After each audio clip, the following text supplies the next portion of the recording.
Quando você tem uma suspeita de câncer de próstata, seja por um aumento do PSA ou seja por uma alteração do exame clínico, que é o toque retal, vai ser indicada uma biópsia. A biópsia é a única maneira de se fazer o diagnóstico de câncer de próstata. E quem faz isso é o médico patologista. E o que o patologista faz? Ele primeiro faz o diagnóstico, ele vê se você tem câncer ou não, eventualmente a biópsia não revela que é uma lesão benigna, uma doença benigna da próstata e que não necessita de mais nenhuma intervenção. Você pode ter esse diagnóstico fechado, então, de adenocarcinoma de próstata. Esse é o papel do patologista.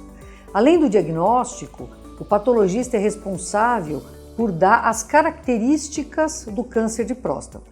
Ele pode ser um tumor relativamente bem diferenciado, tranquilo, que vai ter um comportamento indolente, ou ele pode ter características de agressividade, e essas características de agressividade é que vão dar a necessidade ou não de um tratamento.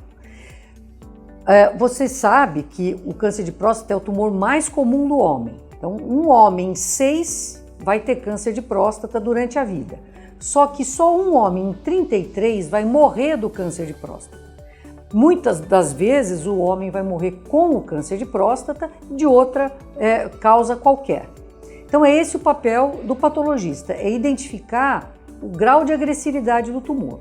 Se você tiver um tumor tranquilo, que a gente chama tranquilo, de características indolentes, para isso é uma graduação que é chamada de graduação de Gleason ou da ISUP, que é da Sociedade Internacional de Uropatologia. Se você tiver um Gleason 6, por exemplo, ou um ISUP 1, que são então a característica do tumor bem diferenciado, e se você tiver daqueles pelo menos 12 fragmentos que foram retirados, 1 ou 2 comprometidos, você pode sofrer uma conduta que é chamada de Active Surveillance ou vigilância ativa. O que é essa vigilância ativa? Você vai ser seguido, a cada 6 meses você vai fazer uma nova consulta, um novo PSA, e a cada 1, 2 ou 3 anos você vai ter que fazer uma nova biópsia para confirmar essa característica de bom comportamento do tumor. Então você vai ser acompanhado e não vai ter a necessidade de nenhum tratamento curativo, só o acompanhamento, então a vigilância ativa.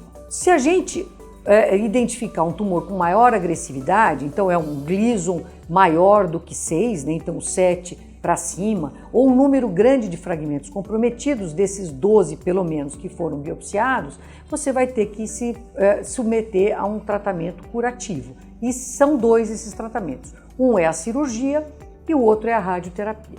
Se você for fazer um tratamento curativo, e nesse caso for escolhida a cirurgia, o patologista de novo vai entrar em ação.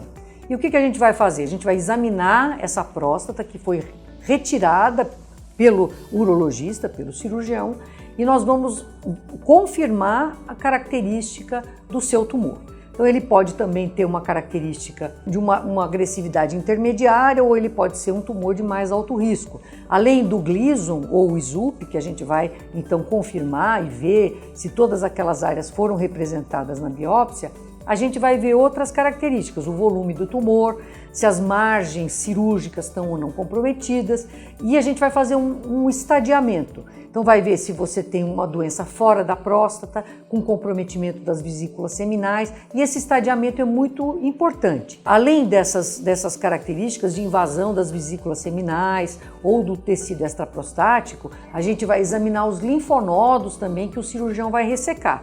Então, a partir desse novo exame anatomopatológico da peça cirúrgica, também vai ser feita a nova conduta.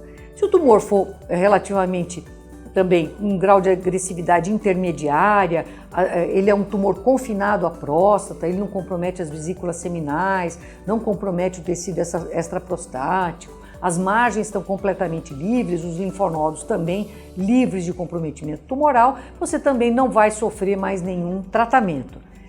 Eventualmente, quando essas características, esse estadiamento for maior, então o tumor já saiu para fora da próstata ou você já tem linfonodos comprometidos, eventualmente vai haver a necessidade de um tratamento que a gente chama então de adjuvante.